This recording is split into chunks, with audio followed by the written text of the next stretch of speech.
Lighten up, take me on your magic river.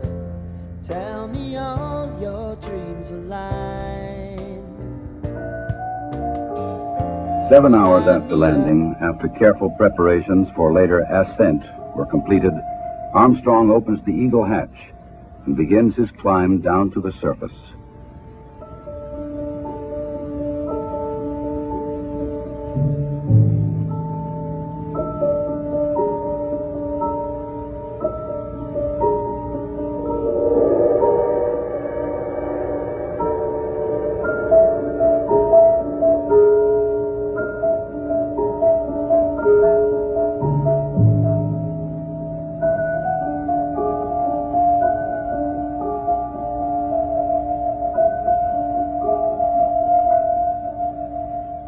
The first footsteps on this strange new world must be taken cautiously. The moon has only 1/6 the gravity of Earth. The nature of its surface was still unknown. And step off the limb now.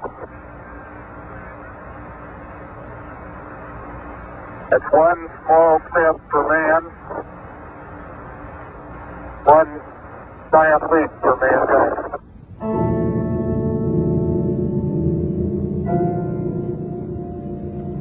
Once on the surface, Armstrong scoops up a small sample of lunar dust and rock, precaution against the possibility of an emergency takeoff.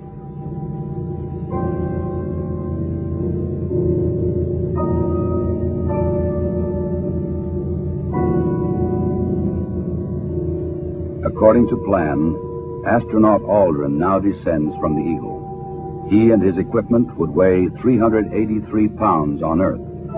Here, they weigh about 66 pounds.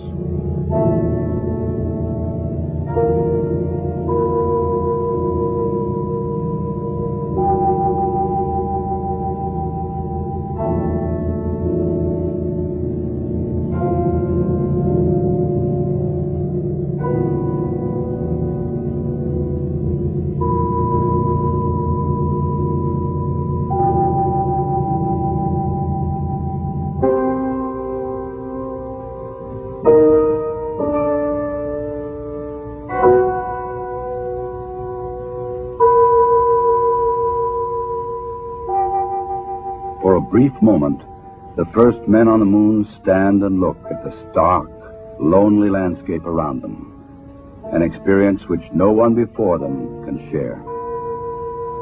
But there is much to be done in the limited time which they can stay on this airless, cloudless satellite of Earth. This sheet of metal foil traps and holds particles from the sun, the so-called solar wind, or barrage of solar energy, which constantly strikes the moon's surface. Results of this experiment will be taken back to Earth to reveal new secrets to anxious scientists.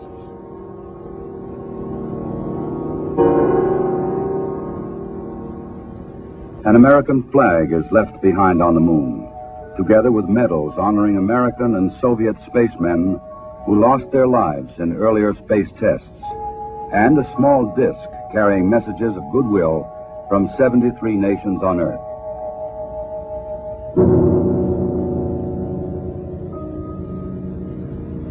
A plaque on the Lunar Module reads, "Here, men from the planet Earth first set foot upon the moon, July 1969 AD. We came in peace for all mankind." Through a specially made television camera, viewers in many nations on Earth were able to watch the astronauts as they walked and worked on the moon. Despite the bulky spacesuits and the backpacks containing oxygen, temperature control, and communications equipment, the Apollo 11 crew found they could move easily about the surface.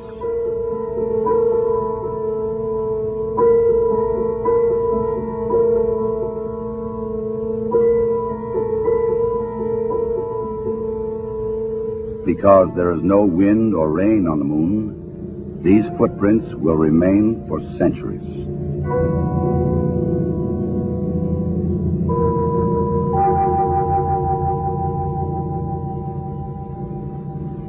In addition to collecting rock and soil samples, the explorers leave behind a seismometer, This highly sensitive device would send back valuable information on external meteoroid impacts, as well as internal lunar movements.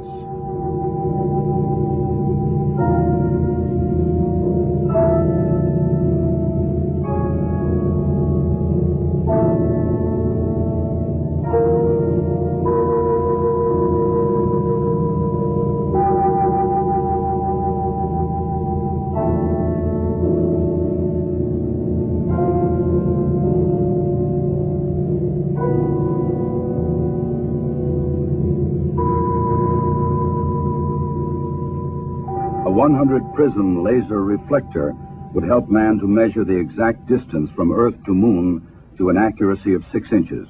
These were the first of many experiments which will be taken to the Moon to provide man continuing and increasing knowledge about the Moon and the vastness of space beyond. After 2 hours and 31 minutes, the first lunar explorers had completed their research on the Moon. A night of rest in the Lunar Module, countdown preparations, and they were ready to come home. Tranquility Base, Houston. Guidance recommendation is pings, and you're cleared for takeoff.